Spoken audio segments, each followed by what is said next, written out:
Good morning my dear guys. आज हम करने जा रहे हैं नया चैप्टर जिसका नाम है मोशन इन अ प्लेन। तो इस चैप्टर में मेन ये सारे टॉपिक्स हैं। सबसे पहले वेक्टर्स की बात करूँ तो मेरे चैनल पर ऑलरेडी वेक्टर्स की वीडियो अपलोडेड है। इस वीडियो में हम ये 3 टॉपिक्स जो इस चैप्टर के मेन टॉपिक्स हैं जिससे क्वेश्चन आने 100% हैं ये कवर करेंगे। एंड अगली वीडियो में हम न्यूमेरिकल्स एंड मोशंस जैसे circular motion, uniform, non uniform motions जो रह गए हैं अगली वीडियो में कंप्लीट करेंगे। तो मेन हम ये 3 टॉपिक्स इसी वीडियो में करेंगे। तो स्टार्ट करते हैं with triangle law of vector जिसे हम मैग्नीट्यूड लॉ ऑफ रिजल्टेंट भी कह देते हैं। एक्चुअल में इसमें हमने रिजल्टेंट को फाइंड करना होता है जिसे हम आर से डिनोट करते हैं। रिजल्टेंट को फाइंड करना है इसीलिए मैग्नीट्यूड ऑफ रिजल्टेंट भी कहते हैं। सबसे पहले अगर डायग्राम की बात करती हूँ तो कुछ ऐसी इसकी डायग्राम बनाते हैं। सबसे पहले तो देखिए ये ट्रायंगल बनाया। अभी यहाँ से मैं एक पैरेलल लाइन ड्रॉ करती हूँ यहाँ तक। तो ये एक ट्रायंगल है जिसमें मैंने पैरेलल लाइन ड्रॉ की, मतलब ये 90 डिग्री आ गया। अभी मैं नेमिंग करती हूँ। इस पॉइंट को मैं एम नेम देती हूँ, इस पॉइंट को मैं ओ नेम देती हूँ, इस पॉइंट को मैं पी नेम दे देती हूँ और ये लाइन एम से ओ ना लाइन को मैं ए नेम देती हूँ। अभी इस पॉइंट को एन नेम देते हैं। अभी एक बात समझिए, मान लीजिए ये ऐसे मैंने एक डायगोनल ड्रॉ किया। अभी ये जो डायगोनल जा रहा है, जो हाइपोटेन्यूज है, ये एक फोर्स है। यहाँ पर एक फोर्स लग रही है जिसे मैं रिजल्टेंट फोर्स कहूँगी, रिजल्टेंट फोर्स कहूँगी। तो यहाँ पर भी रिजल्टेंट फोर्स लग रही है, इसे मैं आर नेम देती हूँ, एम से एन तक। यहाँ पर एक एंगल होगा, तो ये हमारी डायग्राम बन गई है। ओ से एन तक मैं बी नेम दूंगी इस लाइन को। अभी देखिए इन एन पी ओ ट्रायंगल में अगर बी मेरा ओ एन है तो मैं इसे, आपको पता है कि मान लीजिए ये एक ट्रायंगल है जिसमें एंगल ड्रॉ होता है, इसे हम कहते हैं कोस थीटा। जिस साइड एंगल नहीं है इसे हम कहते हैं साइन थीटा। ये तो आपको पता ही होना चाहिए। तो इस साइड जो एंगल नहीं है इसे मैं देती हूँ साइन थीटा बी नेम। इस साइड जिस साइड हमारा एंगल है इसे मैं नेम देती हूँ कोस थीटा बी। ओ से पी को मैंने कोस थीटा भी कह दिया, एन से पी को मैंने साइन थीटा पी कह दिया। तो स्टूडेंट्स हम अभी पाइथागोरस थ्योरम यूज करेंगे। पाइथागोरस थ्योरम किस ट्रायंगल में पाइथागोरस थ्योरम यूज होगी? M N and P triangle में। ये जस्ट आपको एक हिंट के लिए मैंने आपको बताया है, आपको समझ लग जाए। तो थ्योरम लगाते हैं इस पूरे ट्रायंगल में एम एन का square is equal to N P का स्क्वायर प्लस एम पी का स्क्वायर। तो देखिए हाइपोटेन्यूज थ्योरम लगाकर जो एम एन है मेरे पास उसे मैं आर कहती हूँ, आर का स्क्वायर लिख देते हैं। एन पी, एन से पी तक मैं इसे साइन थीटा बी कहती हूँ, इसका स्क्वायर कर देते हैं। एम पी को मैं M O plus O P का स्क्वायर लिख सकती हूँ। जी हाँ बिल्कुल, मैं आपको पूरा लाइन टू लाइन समझा रही हूँ। ऐसे ही पेपर में लिख कर आना, आपके फुल मार्क्स, कहीं से मार्क्स नहीं कटेंगे, फुल ही आएंगे। तो देखिए सबसे पहले इसको एज इट इज लिख देते हैं साइन थीटा बी स्क्वायर को। अभी एम से ओ तक मैंने ए लिया है प्लस ओ से पी तक कोस थीटा बी है, इस पूरे का स्क्वायर भी तो करना है।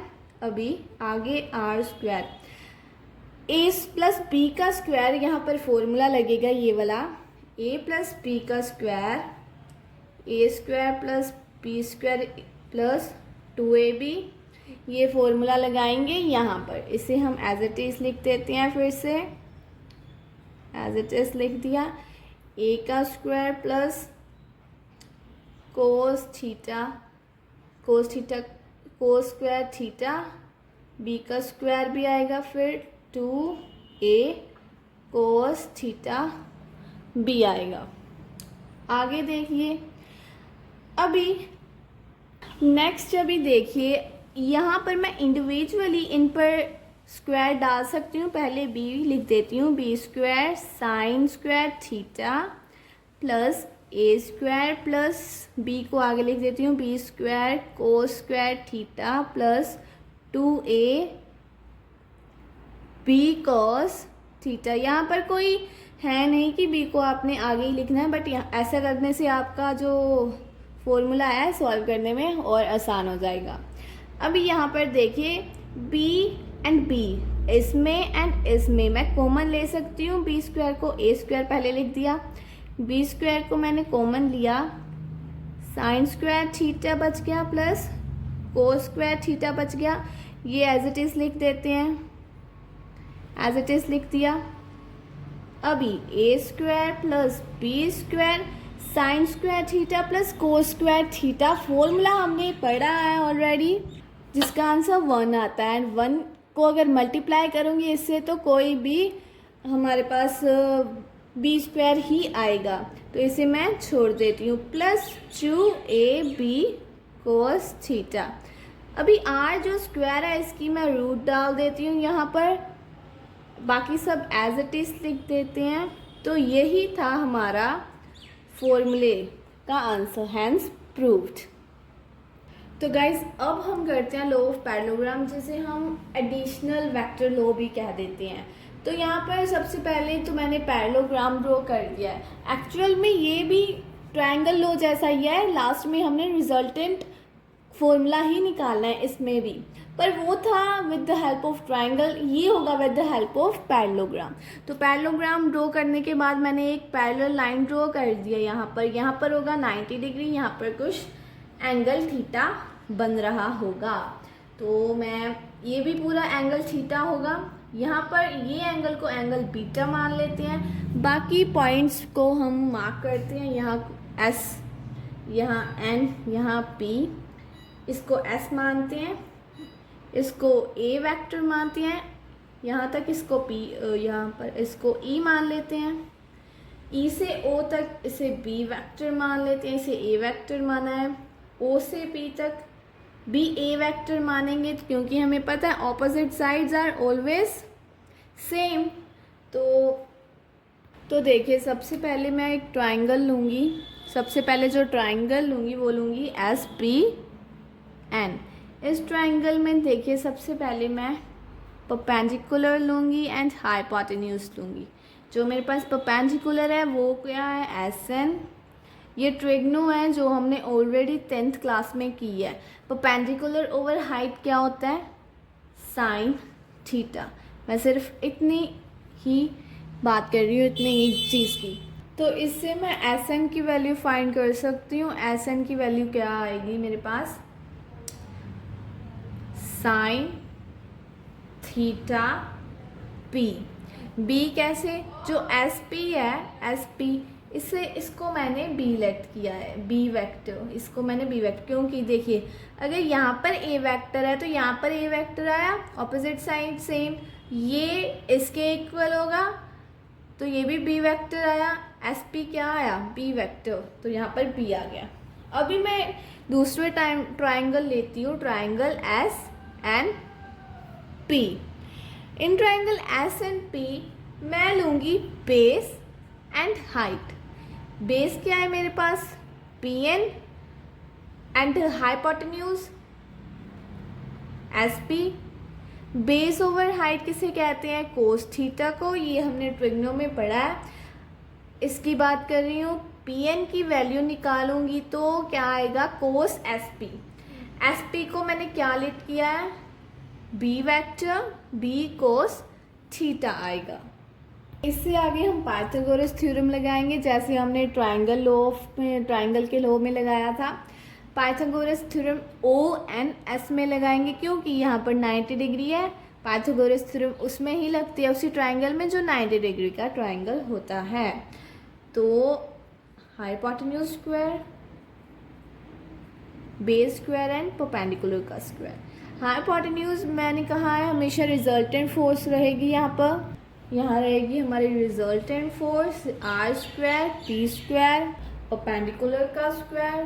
तो देखिए परपेंडिकुलर क्या है, यहाँ पर हमारे पास परपेंडिकुलर एस एन है, एस एन का स्क्वायर प्लस बेस क्या है ओ एन का स्क्वायर। तो देखिए ओ एन को मैं कैसे लिख सकती हूँ, एस एन का स्क्वायर प्लस ओ एन को मैं O P plus P N का स्क्वायर लिख सकती हूँ। तो देखिए यहाँ पर फिर वही फॉर्मूला लगेगा जो मैंने अभी करवाया था आपको, A square plus B square plus 2ab बस। अभी देखिए यहाँ पर हम क्या करेंगे, सबसे पहले तो एस एन, जो एस एन है हमारे पास उसकी वैल्यू हमने निकाली हुई है, ये देखिए। तो यही हम लिख देंगे बी साइन थीटे का स्क्वायर। तो आगे है ओपी, ओपी मैंने ए वेक्टर निकाला है। पी एन, देखिए पी एन की वैल्यू भी है हमारे पास, ये लिखते हैं B cos theta square plus 2 O P क्या है ए, पी एन क्या है बी कोस थीटा। फिर से यहाँ पर आइए, अभी देखिए यहाँ पर इंडिविजुअली मैंने स्क्वायर डाल दिया, A square plus B square cos square theta plus 2ab cos theta. अभी यहाँ पर बी स्क्वायर को कॉमन ले सकती हूँ, यहाँ पर बी स्क्वायर कॉमन लिया, sine square theta plus cos square theta आ गया। आगे ए बच गया, ए का square plus 2ab cos theta.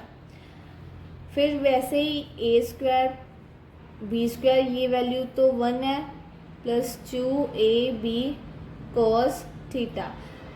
अभी ये जो आर का स्क्वायर है इसे मैं अंडर रूट में निकाल दूंगी, इसको अंडर रूट में बना दूँ तो यही हमारा रिजल्टेंट का फॉर्मूला आया था।